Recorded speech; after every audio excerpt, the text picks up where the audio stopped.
Hello students, अगर आप लोग भी ये थर्ड ईयर के 5th सेमेस्टर में हैं और इंग्लिश लिटरेचर पढ़ रहे हैं तो आज की वीडियो में इंग्लिश लिटरेचर के second paper British, American and Indian popular fiction का यूनिट नंबर 4 हम पढ़ने वाले हैं। यूनिट नंबर 4 में आपको पढ़ना है ब्रिटिश फिक्शन यानी कि ब्रिटिश नॉवेल है ए टेल ऑफ टू सिटीज, जिसको लिखा है चार्ल्स डिकेंस ने। तो आज की वीडियो में हम इस नॉवेल की पूरी समरी हिंदी में समझने वाले हैं, क्योंकि ये जो नॉवेल है बहुत ही इम्पोर्टेंट है आपके एग्जाम के लिए। यहाँ से लॉन्ग एंड शॉर्ट दोनों ही क्वेश्चन पूछे जाते हैं। क्वेश्चन कैसे पूछे जाएंगे, किस तरीके से आंसर लिखना है, इस पर ऑलरेडी वीडियोस चैनल के ऊपर हमारे अपलोड है, प्लेलिस्ट बनी हुई है, आप चेक करके देख सकते हैं। चलिए जानते हैं इसकी समरी क्या है। तो ये ब्रिटिश फिक्शन है, याद रखिएगा फिक्शन का मतलब नॉवेल ही होता है, कंफ्यूज मत रहिएगा। A tale of two cities, a tale मतलब एक कहानी, ऑफ टू सिटीज यानी कि दो शहरों की। तो ये दो शहरों की कहानी है। अब ये दो शहर इसमें कौन कौन से हैं? तो पहला शहर है लंदन और दूसरा शहर है पेरिस। ये जो नॉवेल है हिस्टोरिकल नॉवेल है और फ्रेंच रिवॉल्यूशन से जुड़ा हुआ है। फ्रेंच रिवॉल्यूशन के बारे में आप लोगों ने पढ़ा होगा हिस्ट्री में, ऑलरेडी हिस्ट्री पर मैं वीडियो बना भी चुकी हूँ फ्रेंच रिवॉल्यूशन के लिए। तो हिस्टोरिकल नॉवेल है यानी हिस्टोरिकल चीजों पर पूरे तरीके से बेस्ड है। अब इसमें हिस्टोरिकल क्या चीज है? तो फ्रेंच रिवॉल्यूशन पर पूरी तरीके से चार्ल्स डिकेंस ने ये नॉवेल लिखा हुआ है। ये जो नॉवेल लिखा गया था हिस्टोरिकल पीरियड में लिखा गया था और 1859 में इसको पब्लिश्ड कराया गया था। तो सबसे पहले जान लेते हैं इस नॉवेल में कितने कैरेक्टर्स हैं और उनके क्या क्या नाम हैं। कैरेक्टर्स को जानने के बाद कहानी को समझना आसान हो जाता है। तो इसमें जो फर्स्ट कैरेक्टर आते हैं वो है mister Jarvis Lorry. Second character है लूसी मैनेट जो कि एक लड़की है। थर्ड कैरेक्टर है डॉक्टर अलेक्जेंडर मैनेट। अब ये जो डॉक्टर अलेक्जेंडर मैनेट है इन्हीं की बेटी है लूसी मैनेट। तो याद रखिएगा जो अभी तक अपने फादर से मिली नहीं हुई है, ये भी बात याद रखिएगा, क्योंकि इसके फादर को जेल में बंद करके रखा गया है 18 सालों से और हर किसी को लगता है कि इसके फादर की डेथ हो चुकी है। तो आगे आपको सारी चीजें पता चलेंगी, क्यों इनको जेल में रखा गया, बेस्टिल के किले में क्यों रखा गया, क्या ये राज जानते थे, वो राज क्या था, सब कुछ आपको आगे स्टोरी में पता चलेगा। फोर्थ जो कैरेक्टर आ जाता है इस नॉवेल के अंदर वो है डिफार्ज। तो किसी जमाने में ये डिफार्ज था डॉक्टर मैनेट का नौकर हुआ करता था और डिफार्ज की बीवी है जिसका नाम है मैडम डिफार्ज। उसके अलावा इसमें और एक दो कैरेक्टर्स आते हैं जिनका भी काफी अच्छा खासा रोल है इस नॉवेल के अंदर। एक कैरेक्टर है चार्ल्स डार्ने और उसके अलावा अगला कैरेक्टर है सिडनी कार्टन। तो चलिए स्टोरी को शुरू करते हैं। कहानी की शुरुआत होती है 1775 ईस्वी से इंग्लैंड में। जार्विस लॉरी नाम का एक आदमी है जो अपने दोस्त डॉक्टर अलेक्जेंडर मैनेट को फ्रांस से इंग्लैंड लाने के लिए फ्रांस जा रहा है। लेकिन इंग्लैंड से फ्रांस जाने से पहले जार्विस लॉरी एक डॉवर नाम की जगह पर एक लड़की से मुलाकात करता है और उस लड़की का नाम है लूसी मैनेट। और जार्विस लॉरी उस लड़की लूसी से मिलकर उसको बताता है कि बेटा तुम्हारे जो पिताजी हैं डॉक्टर अलेक्जेंडर मैनेट वो मरे नहीं हैं, जैसा कि बताया गया था कि वो मर चुके हैं, जबकि पिछले 18 सालों से वो बेस्टिल के किले में बंद करके रखे गए हैं। बेस्टिल का किला फ्रांस में है जिसमें गरीब किसान मजदूर को बंदी बनाकर रखा जाता था। और जो बेस्टिल का किला है, जब आप फ्रेंच रिवॉल्यूशन के बारे में पढ़ते हैं तो आप देखते हैं बेस्टिल का जो किला था वो फ्रांस के निरंकुश शासकों के निरंकुशता का प्रतीक था। तो इसी में बेस्टिल के किले में लूसी मैनेट के फादर को रखा गया है 18 सालों से बंदी बनाकर।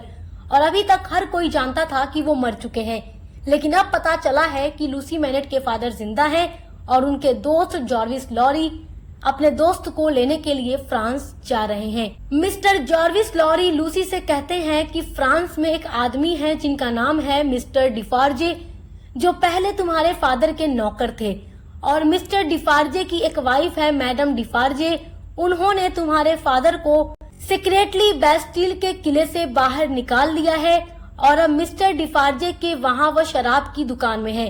देखिए मिस्टर डिफार्जे की शराब की दुकान थी, ये बात आप याद रखिएगा। तो मिस्टर लॉरी लूसी से बताते हैं कि मिस्टर डिफार्जे ने आपके फादर को बेस्टिल के किले से निकालकर अपनी शराब की दुकान में छुपा कर रखा है, उसी में तुम्हारे फादर को उन्होंने रखा हुआ है।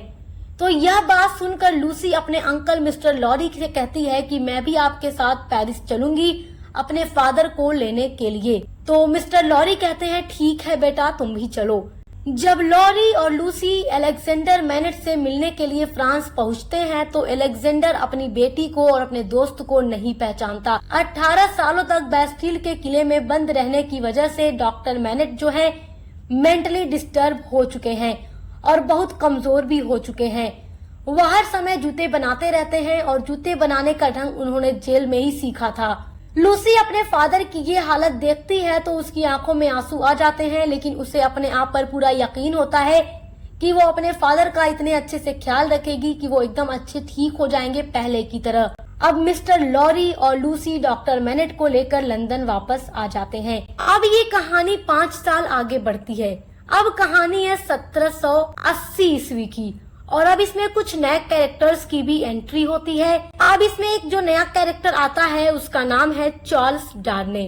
चार्ल्स डार्ने जो है एक बहुत बड़ी रईस खानदान से बिलोंग करता है। इसके खानदान के पास इसके पास बहुत पैसा है। ये जो लड़का है फ्रांस का सिटीजन है और इसका रियल नेम है चार्ल्स एवरमॉन्ड, लेकिन ये अपनी पहचान छुपाकर अपना नाम बदलकर इंग्लैंड में रहता है। जो ये अपना नाम बदलता है उसका नाम है चार्ल्स डार्ने, बट रियल नेम याद रखिएगा, रियल नेम है चार्ल्स एवरमॉन्ड।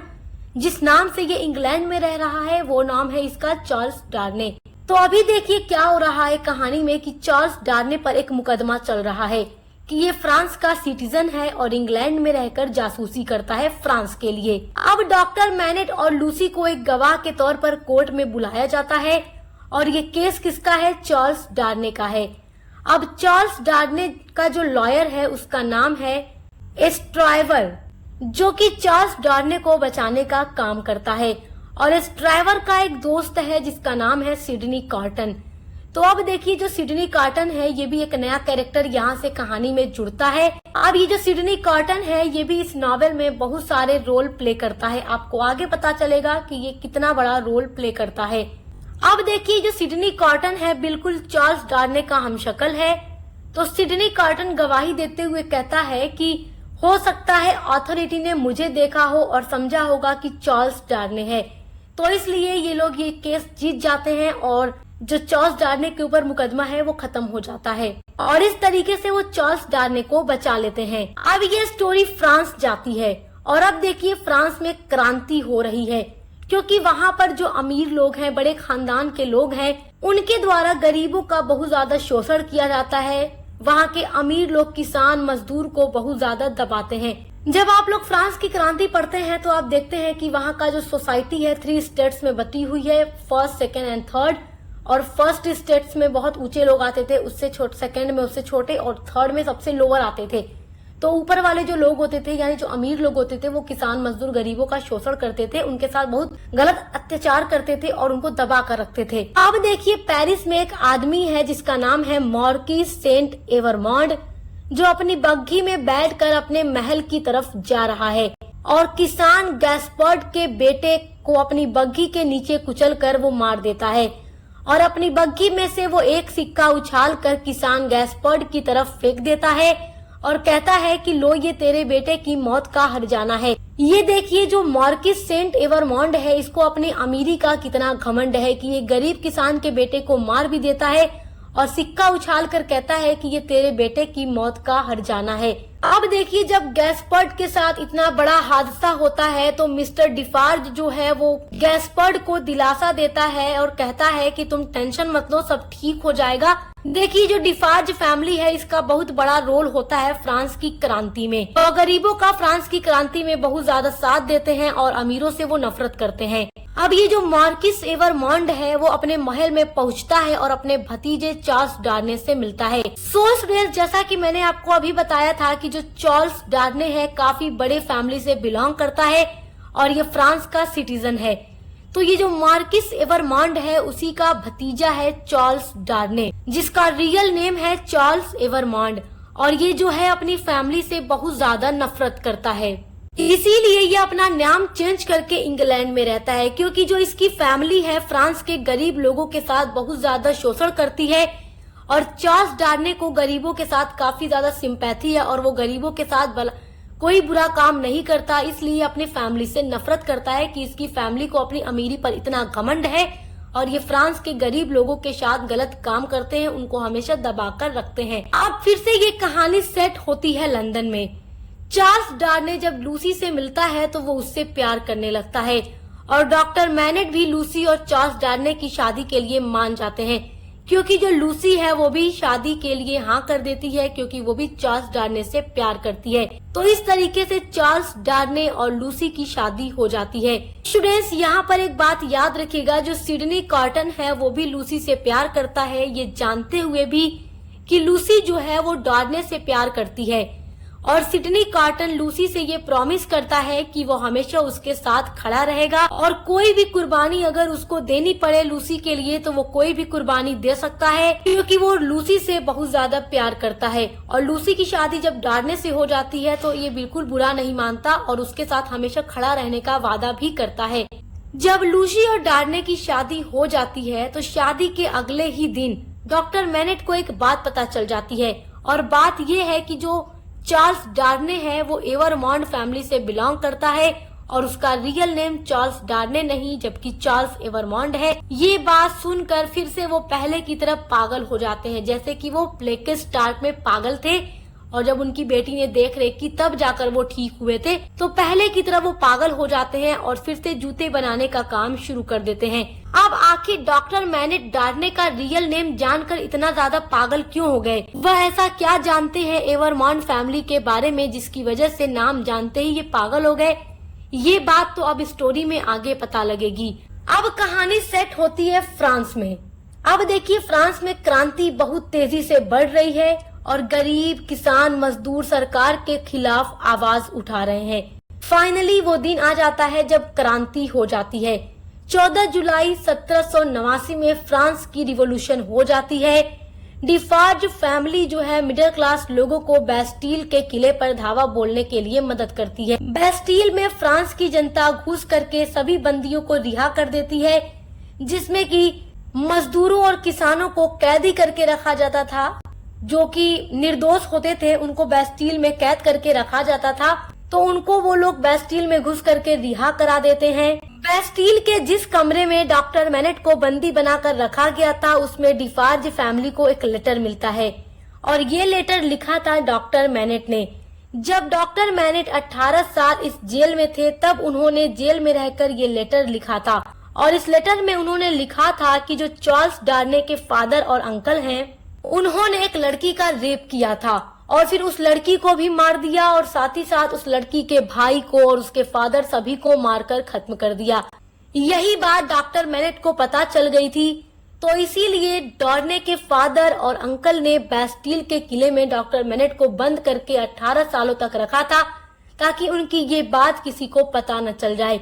लेकिन डॉक्टर मैनेट ये बात एक लेटर में लिख देते हैं और अब यही लेटर डिफार्ज फैमिली के हाथों लग गया है। फ्रांस में रिवॉल्यूशन हो चुकी है। फ्रांस की पब्लिक पैसे वालों को पकड़ पकड़ कर मार रही है। जिन्होंने हमेशा से गरीबों को दबाया है अब वही पब्लिक इन पर भारी पड़ रही है। उन्होंने पकड़ पकड़ कर मारा। तो जब फ्रांस की जनता बड़े पैसों वालों को पकड़ पकड़ के मार रही थी उस टाइम चार्ल्स डार्ने जो था वो लंदन में था और उसकी फैमिली एवरमॉन्ड जो थी उसका भी नंबर आता है और पब्लिक ने एवरमॉन्ड फैमिली को भी मारने का काम शुरू कर दिया। अब एवरमॉन्ड फैमिली में एक नौकर था जिसका नाम था गैबेल। तो जनता ने उस नौकर को भी पकड़कर जेल में डाल दिया। जनता ने कहा कि बहुत अमीरों की सेवा कर ली है, अब जेल में रहो। गैबेल जो है अपने मालिक चार्ल्स डार्ने को एक लेटर लिखता है एवरमॉन्ड नाम से और वो लेटर में लिखता है कि क्रांतिकारियों ने उसे जेल में बंद कर दिया है। तो चार्ल्स डार्ने अपने नौकर को बचाने के लिए फ्रांस चला जाता है। तो क्रांतिकारियों ने चार्ल्स डार्ने को भी पकड़कर जेल में डाल दिया, क्योंकि जो चार्ल्स डार्ने था वो भी तो एवरमॉन्ड फैमिली का ही मेंबर है। एवरमॉन्ड जो फैमिली है वो बदनाम है कि ये गरीबों पर जुल्म करती है, हमेशा से इन्होंने गरीबों को दबाया है, इसलिए चार्ल्स डार्ने को भी पब्लिक ने क्या किया, जेल में बंद कर दिया। जब डॉक्टर मैनेट को ये बात पता चलती है कि चार्ल्स जेल में बंद हो चुका है तो उसे रिहा कराने के लिए वो फ्रांस जाते हैं। चार्ल्स को जेल से रिहा कराने में लगभग 1 साल का समय लग जाता है। डॉक्टर मैनेट 18 सालों से जेल में वहाँ कैद थे, इसीलिए फ्रांस की जो जनता है वो डॉक्टर मैनेट का बहुत ज्यादा रेस्पेक्ट करती है और डॉक्टर मैनेट के कहने पर उन्होंने चार्ल्स डार्ने को रिहा कर दिया। जिस दिन चार्ल्स को जेल से फ्री कराया गया था, उसी दिन रात में चार्ल्स को फिर से जेल में डाल दिया जाता है। अब चार्ल्स को जेल में डालने का काम डिफार्ज फैमिली करती है। अब आखिर मैडम डिफार्ज ने चार्ल्स को जेल में क्यों डलवा दिया? तो याद कीजिए, मैंने आपको बताया था कि जो लेटर डॉक्टर मैनेट ने लिखा था कि चार्ल्स डार्ने के फादर और अंकल ने एक लड़की का रेप किया था, फिर उसको मार देते हैं, साथ ही साथ उसके ब्रदर और फादर को भी मार के खत्म कर देते हैं। वो जो लड़की थी मैडम डिफार्ज की बहन थी और मैडम डिफार्ज अपनी बहन की मौत का बदला लेना चाहती थी एवरमॉन्ड फैमिली से। इसलिए वो एवरमॉन्ड फैमिली के हर मेंबर को मारकर इस चीज का बदला लेना चाहती थी। तो इसलिए वो चार्ल्स डार्ने को भी जेल में डाल देती है, जबकि चार्ल्स डार्ने बुरा इंसान नहीं था, एक अच्छा इंसान था। और जो मैडम डिफार्ज है वो लूसी मैनेट को भी मारना चाहती है, क्योंकि लूसी मैनेट ने चार्ल्स डार्ने से शादी की है और लूसी और चार्ल्स डार्ने की एक बेटी भी है छोटी सी। मैडम डिफार्ज उस बेटी को भी मारना चाहती है क्योंकि वो लड़की भी अब एवरमॉन्ड फैमिली का ही हिस्सा है। अब देखिए स्टोरी आगे बढ़ती है और चार्ल्स डार्ने के फादर और अंकल ने जो गुनाह किया था उसके लिए चार्ल्स डार्ने को भी मौत की सजा सुना दी जाती है। सिडनी कार्टन जो चार्ल्स को बचाने की पूरी कोशिश कर रहा है। सिडनी कार्टन किसी तरह भी कोशिश कर रहा है कि चार्ल्स को जेल से आजाद करा लिया जाए और मौत की सजा से भी वो बच जाए। इसलिए सिडनी कार्टन डिफार्ज फैमिली की वाइन शॉप में घुस जाता है चुपके से और वो मैडम डिफार्ज की बातें सुन लेता है कि मैडम डिफार्ज लूसी और उसकी बेटी को भी मारने का प्लान बना रही है। क्योंकि लूसी ने चार्ल्स से शादी की है तो वो भी अब एवरमॉन्ड फैमिली का हिस्सा है और लूसी की बेटी भी। अब सिडनी कार्टन ये सारी बातें सुन लेता है, तब जाकर वो मिस्टर जार्विस लॉरी को बताता है और उनके साथ मिलकर एक प्लान बनाता है। Sydney Carton mister Jarvis Lorry से कहता है कि अंकल आप एक गाड़ी बुलाइए और उस गाड़ी को तैयार रखिए, मैं चार्ल्स को छुड़ा कर लेकर आऊंगा और उसको इसी गाड़ी में बैठाकर पूरी फैमिली के साथ इंग्लैंड भेज देना है। अब देखिए क्या होता है। सिडनी किसी तरह छुप करके बच करके चार्ल्स डार्ने की जेल में पहुंच जाता है और उसे बेहोश करके उसके कपड़ों से अपना कपड़ा अदला बदली कर लेता है, क्योंकि ये चार्ल्स जो है सिडनी कार्टन का हम शकल है। दोनों को देखकर आपस में कोई कह नहीं सकता कि चार्ल्स डार्ने कौन है, सिडनी कार्टन कौन है। और सिडनी जो है चार्ल्स डार्ने को अपनी दोस्त की हेल्प से जेल से बाहर निकाल देता है और सिडनी क्या करता है, खुद ही जेल में बैठ जाता है मरने के लिए। अब जो मैडम डिफार्ज है वो क्या करती है, लूसी को नुकसान पहुंचाने के लिए जाती है, जबकि लूसी और उसकी फैमिली तो इंग्लैंड के लिए रवाना हो चुकी थी। लेकिन वहाँ लूसी की मेड सर्वेंट रहती है मिस प्रॉस, जो कि लूसी की मेड सर्वेंट है और काफी ज्यादा लूसी की वफादार सर्वेंट है। तो मिस प्रॉस से मैडम डिफार्ज की झगड़ा हो जाती है और मैडम डिफार्ज जिस पिस्तौल से लूसी और उसकी बेटी को मारने के लिए लेकर आई थी वही पिस्तौल चल जाती है और मैडम डिफार्ज को अपनी ही पिस्तौल की गोली लग जाती है, जिससे मैडम डिफार्ज मर जाती है। अब नॉवेल अपने एंड तक पहुंचती है और अब क्या होता है, चार्ल्स डार्ने को मौत की सजा देने का टाइम आ जाता है और गिलोटीन मशीन से सर काटना होता है। आप ये जानते ही हैं कि फ्रांस की क्रांति में गिलोटीन मशीन का काफी ज्यादा यूज किया जा रहा था किसी को भी मौत की सजा देने के लिए। एक ब्लेड जैसा ऊपर से गिरता है और सर पर गिरता है, गर्दन पे, और कट जाती है और मौत की सजा यानी फांसी हो जाती है। तो अब चार्ल्स डार्ने को मौत की सजा देने का टाइम आ जाता है। गिलोटीन मशीन से ये सजा देना था। अब चार्ल्स की जगह मरने कौन जा रहा है, सिडनी कार्टन, क्योंकि उसने नॉवेल के स्टार्ट में ही लूसी से वादा किया था कि वो हमेशा लूसी की मदद करेगा और वो मरते मरते वह यही सोचता है कि आज तक मैंने जितना भी काम किया है उनमें से सबसे ग्रेट काम आज मैं करने जा रहा हूँ, अपनी लाइफ को सैक्रिफाइस करने जा रहा हूँ अपने प्यार के लिए। क्योंकि लूसी मैनेट की शादी हो चुकी है चार्ल्स डार्ने के साथ। अगर चार्ल्स की मौत हो जाती तो लूसी हमेशा के लिए अकेली हो जाती और सिडनी कार्टन ये नहीं चाहता था कि लूसी को किसी तरह का भी नुकसान पहुँचे। इसलिए वो उसके हस्बैंड चार्ल्स डार्ने को बचा करके खुद की लाइफ हमेशा हमेशा के लिए अपने प्यार के लिए सैक्रिफाइस कर देता है।